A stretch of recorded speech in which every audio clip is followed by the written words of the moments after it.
అమరీ కబరీ భార భ్రమరీ ముఖరీ కృతం దూరీకరోతు దురితం గౌరీ శరణ పంకజం శ్రీ గౌరీ శరణ పంకజం. ETV life ఆధ్యాత్మిక ఛానల్ తమసోమ జ్యోతిర్గమయ పురాణ రహస్యాలు అనేటువంటి కార్యక్రమానికి స్వాగతం.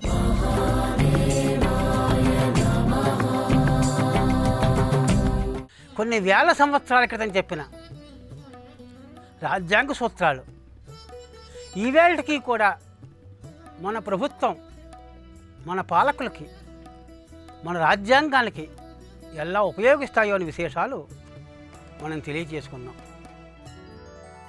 ఇది విష్ణు ధర్మోత్తర పురాణంలో 343 అధ్యాయంలో చెప్పబడింది. చారైః సువిదితం కుర్యాత్ జ్ఞాత్వా దుష్టాంశ్చ శిక్షయేత్. రాజుని వాడు తప్పకుండా గూఢచారులతోటి రాజ్యాంగాన్ని నడుపుతూ ఉండాలటండి. అదే రా అని ఇలా ప్రతి దేశానికి ఒక్కొక్క సీక్రెట్ ఏజెంట్స్ ఉంటారు కదా, అలా ప్రతి గ్రామాధిపతి కూడా పెట్టుకోవాలటండి, రాష్ట్రాధిపతి పెట్టుకోవాలట, దేశాధిపతి పెట్టుకోవాలి. మామూలు జనరల్గా సిఐడిస్, సిబిఐఎస్ వీళ్ళందరూ అటువంటి వాళ్ళే. వీళ్ళే కాకుండా ప్రత్యేకించి కూడా కొన్ని గూఢచారులను ఏర్పాటు చేసుకోవాలట. చేసుకుని ఏం చేయాలట? జ్ఞాత్వా దుష్టాంశ్చ, దుష్టులు ఎవరో తెలుసుకుని వాళ్ళు చేస్తున్న పనులు ఏమిటో తెలుసుకుని వాళ్ళని తప్పకుండా శిక్షించి తీరాలి. ఎవరిని రాజనేవాడు పూర్తిగా నమ్మకూడదు. 50% మాత్రమే నమ్మినట్లుగా ఉండాలి, కానీ నమ్మకూడదు. రాజు కూడా ప్రయత్నం చేయాలటండి. రాజు కూడా మారువేషాల్లో వెళ్ళాలట. మళ్ళీ మాట్లాడితే రాజు లాంటి వాళ్ళు డూప్లికేట్ కూడా పెట్టుకోవటండి. శాస్త్రం చెబుతున్న మాట, పురాణాలు చెబుతున్న మాట. పురాణాల్లో డూప్లికేట్స్ రాజులు కూడా ఉండేవారు. ఎందుకు భోజరాజు వారానికో 15 రోజులకో ఒకసారి దేశం అంతా తిరిగి, రాజ్యం అంతా తిరిగి వాటి మారువేషంలో తాను తన మంత్రిను అలా తిరుగుతూ ఉన్నప్పుడు ఒక ఇంటి ముందు, అంటే ఇంటి గృహస్థ వ్యవస్థ ఎలా ఉంది, తన గ్రామంలో ప్రజలు సుఖపడుతున్నారా లేదా అని తెలుసుకోవాలి రాజు అనేవాడు. ఒక చోట ఒక మంచి పర్ణశాల ఉంది. ఆ పర్ణశాల వసారాలాగా ఉంది. ఆ వసారాలో భార్య తోడ మీద భర్త తలకాయ పెట్టి పడుకున్నాడు. చిన్న చంటి పిల్లాడు పాగుతున్నాడు, అక్కడక్కడ తిరుగుతున్నాడు. అక్కడ అదే వసారాలో అగ్నిహోత్ర నేలబారు పొయ్యిలు ఉంటాయి, అగ్నిహోత్రశాల. అందులో అది ఎప్పుడు వెలుగుతూ ఉండాలి. అందులో ఉభయ సంధ్యల్లోనూ త్రికాల సంధ్యా వందనాలు చేసేవాళ్ళు అగ్నిహోత్రలో హోమాలు చేస్తూ ఉంటారు. ఆ పరిస్థితి చూశాడు. ఎదురుకుండా చెట్టు కింద నుంచున్నాడు. కుర్రాడు పాక్కుంటూ వెళ్ళిపోతున్నాడు. భర్త హాయిగా ఆవిడ తోడ మీద నిద్రపోతున్నాడు. భర్తను నిద్రాభంగం చేస్తే భర్త శపిస్తాడు. నిద్రాభంగం చేయబోతే కుర్రాడు పాక్కుంటూ ఆ కుంపట్లో పడిపోయేలా ఉన్నాడు. ఎలాగా? ఏ గృహస్థాశ్రమం ద్వారా సంతాన యోగ్యత కావాలో ఆ సంతానమే లేకుండా పోతుంది. నల్లాని భర్తను లేపితే శపిస్తాడు, జీవితమే లేకుండా పోతుంది. చాలా వికట పరిస్థితి వచ్చేది పాపం. అందుకని ప్రతి మనిషి ఏదో ఒక దైవాన్ని నమ్ముకు తీరాలి అన్నారు. అప్పుడు అగ్నిహోత్ర ప్రార్థన చేసినట్టు ఆ ఇల్లాలు, స్వామి అగ్నిహోత్ర, నా కుర్రాడు పాకుతూ వచ్చేస్తున్నాడు, నేనా నా భర్త సేవలో ఉన్నాను, నా కొడుకుని రక్షించమా అని అడిగింటండి. సుతం పతంతం ప్రసమీక్ష పావకే నవారయామాస పతిం సుతం పతివ్రత. ధైర్యం, దేవుడు ఎందుకు రక్షించడం ధైర్యం. నేను నిష్ఠగా ఉంటే నన్ను దేవుడు ఎందుకు రక్షించడు? నేను అన్యాయం జోలికి వెళ్ళకుండా ఉంటే నాకు ఎందుకు మంచి జరగదు అన్న నమ్మకం అన్నవాడు తప్పకుండా ఫలితం ఉంటుంది. అయ్యో ఏమిటి ఏమిటి ఏమిటి అని రాజు చూస్తున్నాడు. ఆ కుర్రాడులు పడిపోయాడు అంతే. అగ్నిహోత్రలో పడిపోయాడు, కుంపట్లో పడిపోయాడు, నేల కుంపట్లో. ఇప్పుడు కళ్ళు మూసి కూర్చుంది, స్వామి రక్షించండి. కుంపట్లో పడిపోయిన వాడు ఏడట్లేదు, కుర్రాడు ఆడుకుంటున్నాడు అందులో కూర్చుని. నకనక మండిపోతుంది మంట, హాయిగా ఆడుకుంటున్నాడు కూడా, నవ్వులు కేరింతలు కొడుతూ నవ్వుతున్నాడు. ఏమైందిట? అగ్నిహోత్రం చల్లగా అయిపోయింటండి. హుతాసన చందన పంక శీతల. హుతాసన అగ్ని, చందన పంక మంచి గంధం రాస్తే ఒంటికి ఎంత హాయిగా ఉంటుందో అంత చల్లగా అయిపోయట. ఈ కుర్రాడు అందులో కూర్చొని హాయిగా ఆడుకుంటున్నట్ట. నీళ్ళలో కుర్రాడిని కూర్చొని ఇలా కేరింతలు కొడతారో అలా కేరింతలు కొడుతున్నట్టు కుర్రాడు. మతిపోయింది రాజుకి. గోవా రాజ్యానికి వెళ్ళి సభ ఏర్పాటు చేసి ఇది సమస్య ఇచ్చాడు. హుతాసన చందన పంక శీతల. అగ్నిహోత్రుడు చల్లగా అయిపోయాడు, ఇది సమస్య. అగ్నిహోత్రుడు చల్లగా ఎప్పుడు అవుతాడు? ఈడు పోస్తే చల్లగా అవుతాడు, అంతే కదా. చల్లగా అయిపోయాడు. ఎవరో అందరూ తలో విధంగా పూర్తి చేస్తున్నారు, కానీ కాళిదాసు పూర్తి చేసేట. కాళిదాసు మనుష్యుల హృదయాన్ని చదివే గుణం ఉంది. రాజుగారు ప్రదేశం తిరిగి వచ్చాడు. ఈయన మనసులో ఏదో జరిగి ఉంటుంది. కాళీవర ప్రసాదం కడకైనా ఆ కాళికాదేవి స్తోత్రం చేస్తే ఆ దృశ్యం కనపడి ఉంటుంది. వెంటనే ఇలా పూరించాడు. స్వతం పతంతం ప్రసమీక్ష పావకే. పావకే అగ్నిహోత్రమునందు స్వతం పతంతం పడిపోతున్న కురవాణ్ణి చూసి తల్లి నా వారయామాస. ఏమాత్రం అయ్యో నాయన వెళక అని భర్తను లేపేసి కుర్రాడిని లాకలేట. మామూలుగా మనం చేసే పని ఈయన పక్క చూసేసైనా కుర్రాడిని రక్షించుకుంటాం. కానీ ఆవిడికి అగ్నిహోత్రం మీద అంత గౌరవం, భర్త మీద అంత నమ్మకం. స్వతం పతంతం ప్రసమీక్ష పావకే నా వారయామాస. స్వతం పతివ్రత. కొడుకుని వారించలేట. ఎందుకని? విశేషత తత్పతిభక్తి గౌరవాత్. తన భర్త మీద గౌరవం, అగ్నిహోత్రం మీద భక్తి. తత్పతి అగ్నిహోత్రానికి భర్త అయినట్టుంటే ఆ యజమాని అగ్ని. తత్పతి ఇదో ఈ పడుకున్న భర్త, ఇద్దరు పతులే. ఆయన గృహస్థమైన పతి, ఈయన గృహంలో తను కాపాడుతున్న భర్త ఈయన. అప్పుడు ఆ కళ్ళుమొహ దండం పెడితే చల్లబడ్డాట. ఇలా పూరించాడు కాళిదాసు. కనుక రాజున్నవాడు రాజ్యాంగంలో జరిగిన విశేషాలను తెలుసుకోవడం కోసం తానే అవసరమైతే మారు వేషాలు వెళ్ళాలని చెబుతోంది ఈ విష్ణు ధర్మోత్సవ పురాణం. రాజ్ఞాహి రక్షాధికృతా పరస్వాదాయన శఠా. కొంతమంది ఇళ్ళంటికి వెళ్ళి పన్ను కట్టించుకోవడం కోసము వాళ్ళ దగ్గర డబ్బులు వసూలు చేస్తూ ఉంటారు. 100 రూపాయలు అయితే 200 కట్టించుకుంటూ ఉంటారు తిరిగినందుకు.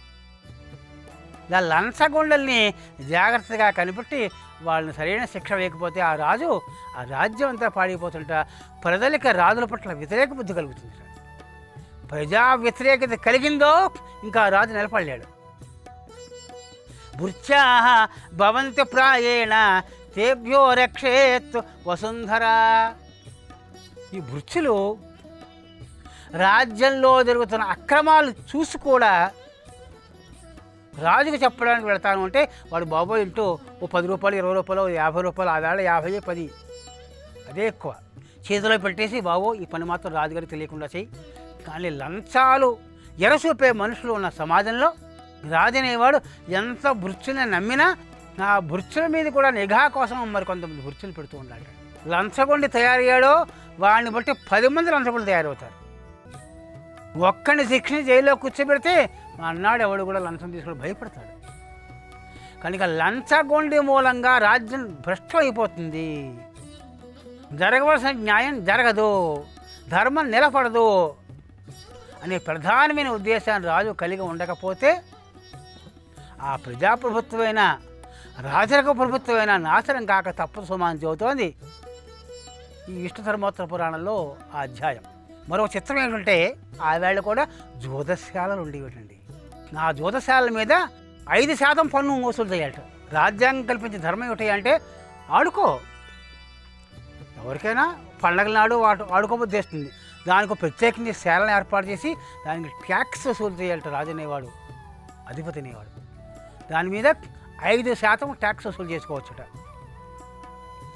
కమ్మరం, చేనేత, శిల్పకారులు, కర్మ చేసేవాళ్ళు, శ్రామికులు వీళ్ళ ఆదాయం మీద ఎట్టి పరిస్థితుల్లో ట్యాక్స్ కట్టడానికి పన్నులు వేయడానికి వీలెట్టండి. ఇన్కమ్ ట్యాక్స్ లేకపోతే ప్రభుత్వాలు పడిపోతాయి, ఉండాలి. కానీ కొంతమందికి ఎగ్జిబిషన్ ఇవ్వాలండి. రోడ్ల మీద బళ్ళు పిల్లలు మీ వాళ్ళు పన్ను వసూలు చేయకూడదు.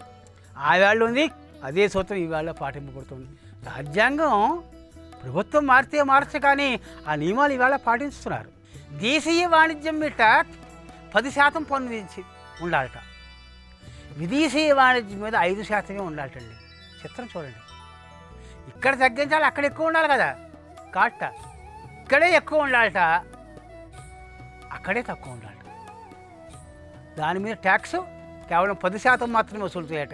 ఇవాళ 10% వసూలు చేస్తే లాభం లేదు కనుక 30% ట్యాక్స్ వసూలు చేయవలసి వస్తుంది, లేదా 20%.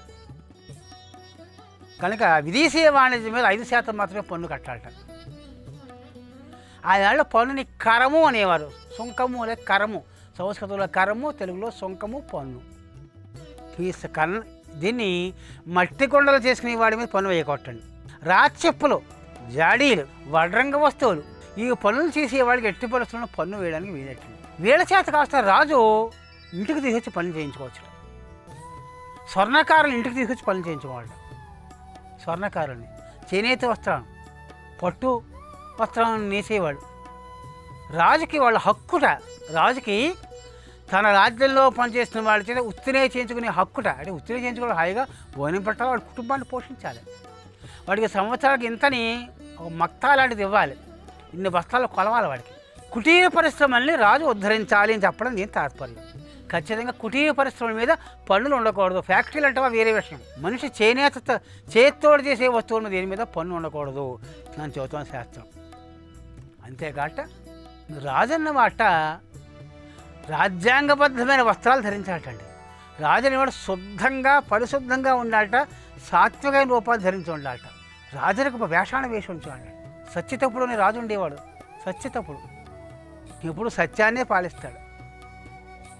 కానీ అతనికి ఆదాయం 2 ఎకరాలటండి. రాజునివుడు 100 ఎకరాలతో రాజు వస్తే వాడి దగ్గర 1 ఎకరమే మిగలటండి. అంటే తన సొమ్మును కూడా ప్రజా క్షేమం కోసం వినియోగించారు రాజుట. ఆ సత్యతప్పుడు ఏం చేసేవాట? సామాన్యమైన వస్త్రాలు వేసుకునేవాట. రాజభోగాలను అనుభవించిన వేషం లేకపోతే ఆ రాజు మీద గౌరవం ఉండట ప్రజలకి.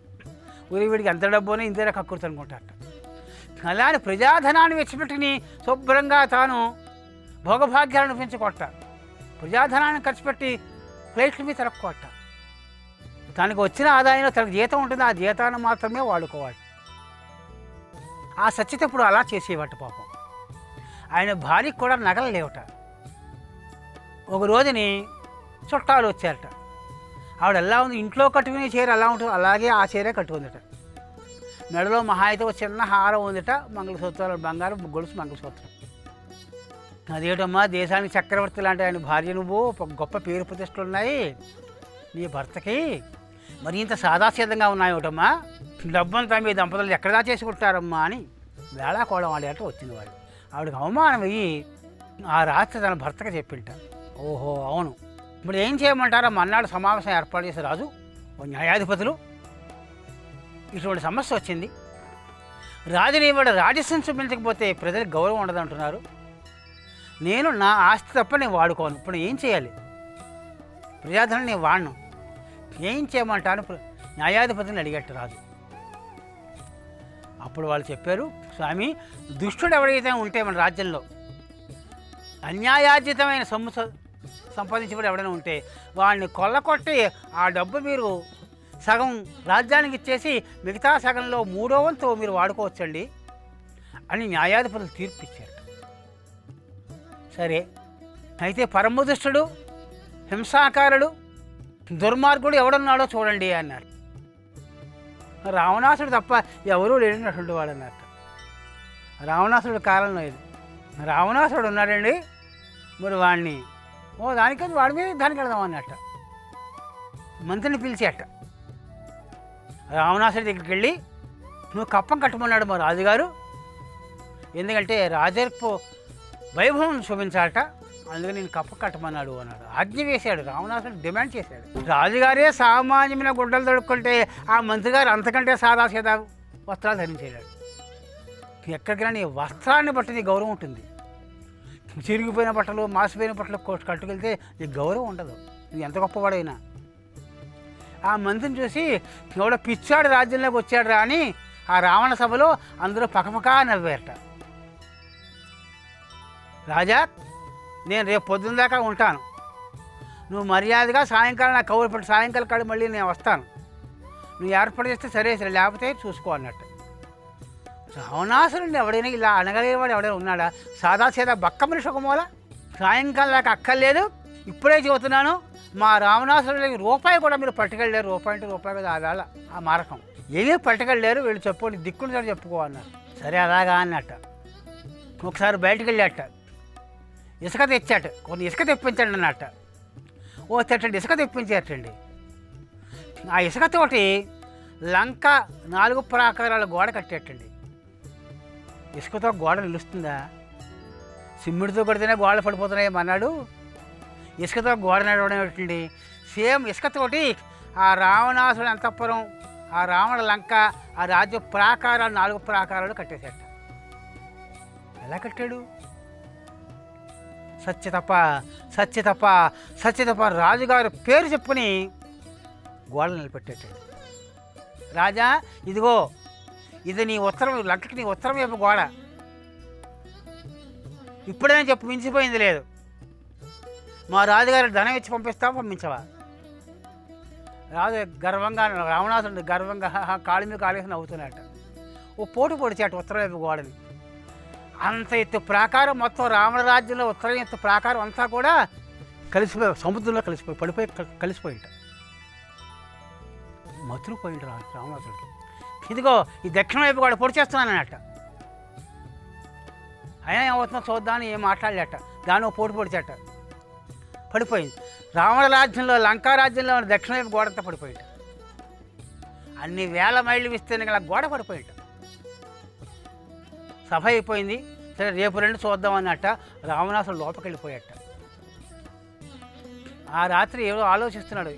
ఏమిటండి ఆలోచిస్తారు మండోదరి? మరి ఏం లేదు, వాళ్ళు పిచ్చాడు వచ్చాడు, వాడు గారిడి మీద నేర్చుకొచ్చాడు అనుకుంటాను, వాడు డబ్బునే కట్టాలి, పెనాల్టీ కట్టాలంట, నేను ఎందుకు అన్యాయం చేస్తున్నా అంటే వాళ్ళ రాజ్యానికి కనుక ఇలా గోడ కట్టాలని కొట్టేస్తాడు. ఇసుక గోడ ఇలా కొడితే పడిపోయింది. అది అందరూ నవ్వుకుంటున్నాం అన్నాడు. ఎవరు ఆయన పేరు ఎవరు అన్నాడు. ఎవడో సత్యతపట్లేని పక్కపక్క నువ్వేట. గబుక్కున మండోదరి హంససూరికా తలపించి గబుక్కున లేదుకొచ్చి స్వామి లేండి అన్నట్ట. లేవండి అందట. ఏమిటి ఏమైంది అన్నట్ట. సత్యతపట్టు ఏమిటి అనుకుంటున్నావు అని ఆ దిక్కుకేసి తిరిగి నమస్కారం పెట్టంటే ఇలా రండి చూపెడతాను అందట.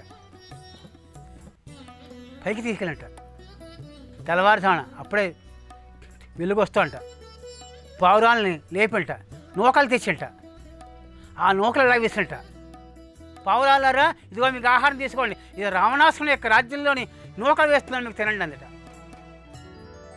గబగబగబా ఎక్కడెక్కడున్న పావురాలు వచ్చేసి ఆ నూకలు తినడం కోసం రెడీ అయిపోయి కింద వాలేట. ఆగండి, సత్యతపుడు మీద ఆజ్ఞ, ఈ సత్యతపుడు నూకలవి ఆలోచించండి అందట. అంతే పావురాలు ఎగిరిపోయాడు, తినలేట. మతిపోయింది రావణాసుడికి. మళ్ళీ చెప్పి పావురాలు రండి, ఇదిగో రావణాసురుడు నూకలు ఇవ్వ అందట. గౌబా వచ్చి రావణాసురుడు నూకలు తినడం కోసం వచ్చేట. ఆగండి, సత్యతపుడు ఆజ్ఞ అవ్వలేదందట. మళ్ళీ పావురాలు తినడం మానేసాడు. చూసారా ప్రభు, పావురాలకు కూడా తెలుసును సత్యతపుని యొక్క గొప్పతనం.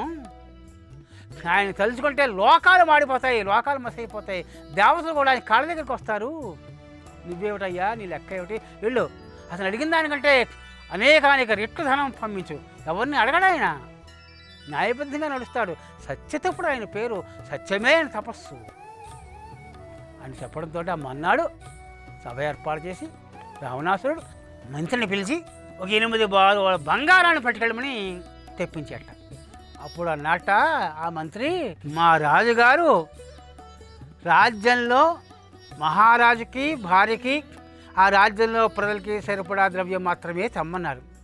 అందుకంటే రూపాయి మీరు ఎక్కువ వచ్చినా నాతో పాటు రాదు, ఒక అనాకాశ బంగారం కూడా నాతో పాటు రాదు. అలా తక్కువైతే అనాకాశ బంగారం కూడా మిమ్మల్ని వదిలిపెట్టకుండా వెళుతుంది. ఇక్కడే రాజాజీ రూపాయి, ఒక రూపాయి తగ్గినా లాభం లేదు, రూపాయి ఇచ్చైనా పట్టుకెళ్ళినా మా రాజుగారు ఎంత చేస్తే అంతే. అది సత్యతముని యొక్క నిష్ఠ. 100 రూపాయలు అంటే 100 రూపాయలే, వాళ్ళ దగ్గర 1000 రూపాయలు కొట్టేసి 100 రూపాయలు ఇవ్వడం కదా తాత్పర్యం. అలా ఉండేది రాజ్యం. కనుక రాజుని వాడికి సద్గుణాలు ఖచ్చితంగా కలిగి ఉండాలి, రాజు వైభోగాలు ఉండాలి. వేషము లేని రాజు, రాజులకు లక్షణాలు ఆ రాజులో దగద్దగలాడుతూ కనిపించాలి. కానీ యోగ్యమైన వస్త్రాలు ధరించాలి రాజుకి. ఆ వస్త్రాల కోసము అవసరమైన దుష్టుల యొక్క డబ్బుని కూడా తీసుకొచ్చి అందులో సగం రాజ్యానికి ఇచ్చేసి మిగతా సగభాగాన్ని, అందులో సగభాగాన్ని వృత్తుల వాళ్ళకి ఇచ్చి కొంత భాగాన్ని 3వ వంతు మాత్రం తాను వాడుకునే హక్కు ఉంటుంది అని చెబుతోంది ఈ విష్ణు ధర్మోత్తర పురాణం. ఇలాగ అనేక విశేషాలు ఈ విష్ణు ధర్మోత్తర పురాణంలో చివరి 3వ భాగంలో ప్రజాక్షేమం కోసమైన రాష్ట్రం యొక్క అధిపతులు, దేశం యొక్క అధిపతులు, నియమావళి, పరిపాలన విశేషాలు, అనేక రహస్యాలు చెప్పబడ్డాయి. అంతేకాదు ఆవిడ లంచగొండలు ఏ చేతితో దోషం చేస్తే ఆ చేతిని తీసేయమన్నారు, కాలుతో దోషం చేస్తే కాళ్ళను తీసేయమన్నారు, వేలుతో దోషం చేస్తే వేలును తీసేయమన్నారు. ఆ శిక్ష 100కి 100 అమలైతేనే మాత్రమే ఆ రాజ్యాంగం నిలుస్తుందని ఆ వేళ పరిభాష. ఇవాళ ప్రజాప్రభుత్వం కనుక అలా అంగఖండనం కాకుండా వాళ్ళు శిక్ష వేస్తే చాలు అని చెబుతోంది ఇవాళ ప్రభుత్వాలు. కానీ ప్రభుత్వాలు నిలబడాలంటే ఖచ్చితంగా దుష్టులను తొలగించి శిష్టులను రక్షించుకోవాలి, ధర్మాన్ని నిలబెట్టాలని చెబుతోంది ఈ విష్ణు ధర్మోత్తర పురాణం. ఈ కార్యక్రమాన్ని తిరిగి చూడాలనుకుంటే www.youtube.com/@ETV Life లో చూడవచ్చు.